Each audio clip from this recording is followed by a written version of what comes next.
Bon anniversaire, ma chérie. Oh, moi qui croyais que t'avais oublié. Oh bon non, je peux quand même pas oublier 2 fois de suite l'anniversaire de ma femme.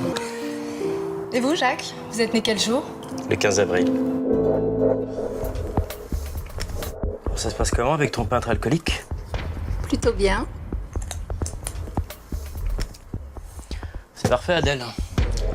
On est venu ici pour établir notre relation et toi, tu te jettes dans les bras du premier inconnu. Il va faire mon portrait, il a dû en faire des centaines dans sa vie. Bah, évidemment, oui. Ah, il va juste faire ton portrait. Moi, j'ai bien vu comme il te regarde. Hein. Il a d'autres idées en tête et tu le sais très bien. Ah oui? Quelles idées? Putain, mais arrête de jouer à ça. C'est pas possible, tu te comportes comme une adolescente, là.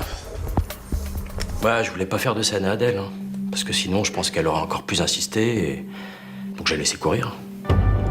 Mais c'est sûr qu'à partir de là, entre Victor et moi, il y avait de grandes chances que ça se passe mal. Hein. Alors, fais pas le malin, hein? Qu'est-ce que t'as fait à ma femme? Quand il a saisi la barre métallique, j'ai vraiment eu peur. D'un autre côté, c'était mieux qu'on en reste là, parce que sinon, j'aurais été capable de le frapper et de le frapper encore. J'aurais aimé lui faire payer ce qu'il a fait. J'étais complètement paniqué. J'ai agi sans réfléchir. Jamais de ma vie, j'aurais imaginé tuer quelqu'un, et pourtant je l'ai fait. C'est incroyable à quel point une seconde d'égarement peut vous faire basculer votre vie.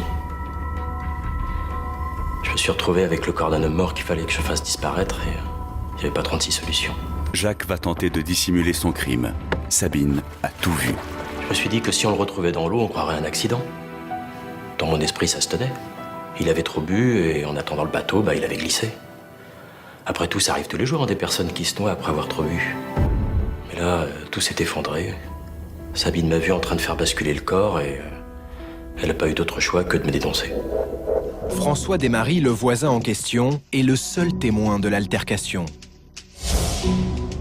C'est lui qui est intervenu ce jour-là, alerté par les cris. Qu'est-ce que je pouvais faire d'autre?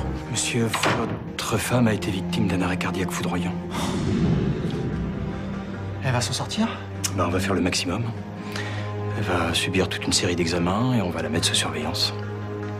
Je peux aller la voir? Oui, bien sûr. Je vous en prie.